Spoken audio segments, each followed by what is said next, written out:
Okay, now let's talk about some of the consumers' objections to annuities. How about just, I don't like annuities? Yeah, well, I say this, annuities are not bad, but there are bad annuities. The problem with annuities is that in the past, there were some bad annuities out there. Well, people focus on that in the media, but annuities do things that no other product can do.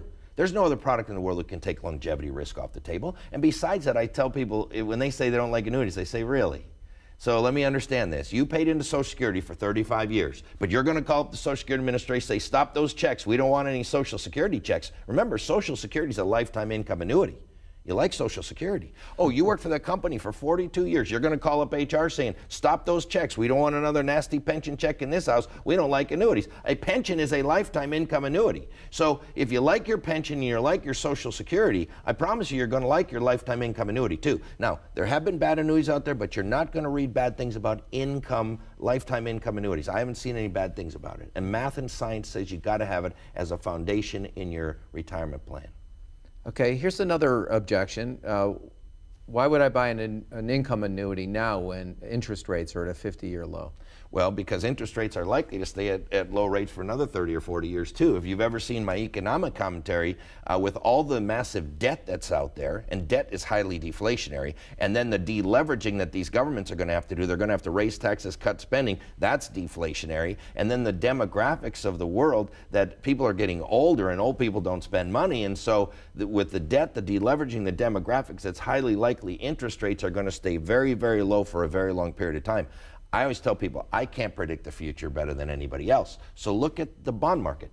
The U.S. 30-year government bond is paying 2.5% on the day that we're recording this. 2.5%. What is that predicting interest rates are going to do for the next 30 years? Stay very, very low for a very, very long time, okay?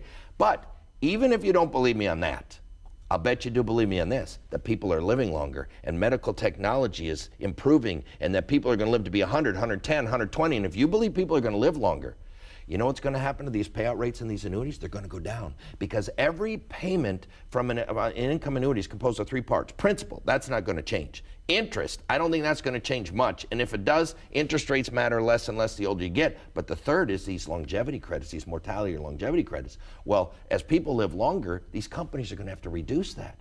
Why do you think 100% of my new purchases are going for income annuities? Because I'm trying to lock in the highest longevity credits I'm ever going to see for the rest of my life. So you do not sell an annuity because of interest rates. You should buy the annuity because you're going to get the most longevity credits you're ever going to see for the rest of your life. It's not an interest rate play, it's a longevity credit play. Right, I totally agree with that. I'm not sure that income will ever be cheaper. Plus you can even see, like from the long-term care world, that insurance companies might start to be uncomfortable making that promise. Absolutely, to make lifetime promises. Low interest rate environment, insurance companies are going to have to find places where they can make profits, and they're going to have to be trimming some of these products, and that's why I'm buying them as fast as I can. Okay.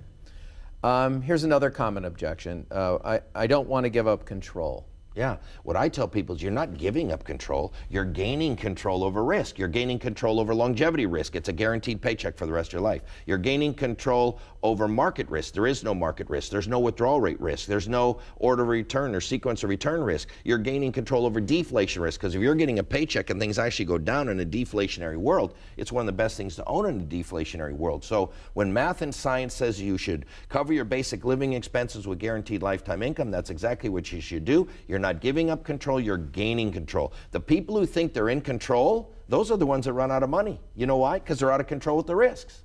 And at no point, David, have I said put all of your money in annuity. I said put a portion. Put at least enough to cover those basic living expenses. Okay. And another common one is it's not liquid. That's a problem. Well, but here's the deal.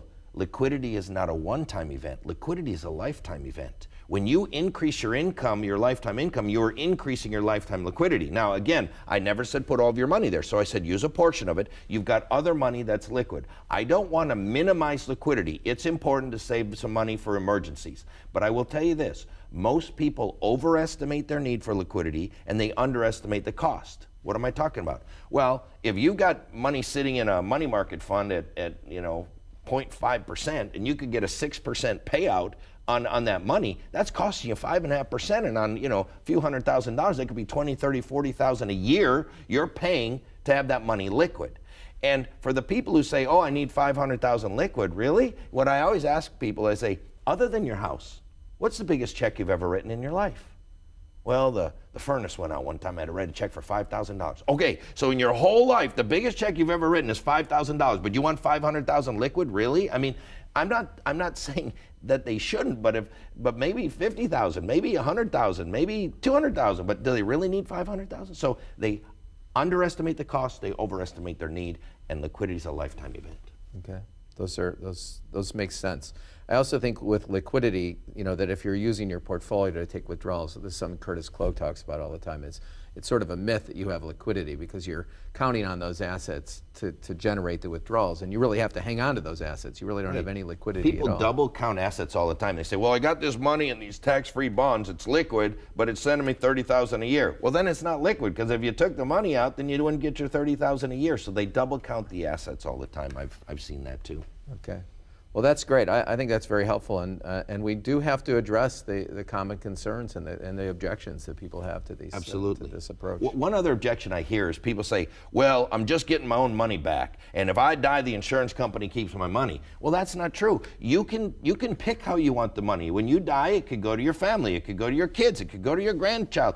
I mean, those checks could go for 100 years, number one. You get to pick that up front. And as far as me only getting my own money back, if that's ever an objection, what you want to do is you want to run like a life with 30 years certain. Pick the longest. If you can do life with 40 years certain, whatever the longest certain period, because then you'll see that they put in 100,000, it guarantees to pay them back 300 or 400,000. So they're asking you to show them a longer certain period, and then that can handle that objection. But the insurance company really doesn't care which one you pick. If you pick life only, life with cash refund, life with 20 years certain, life with 30 years certain, they're all actuarially calculated. I don't care which one a person picks. The insurance company doesn't care. It's what fits them best.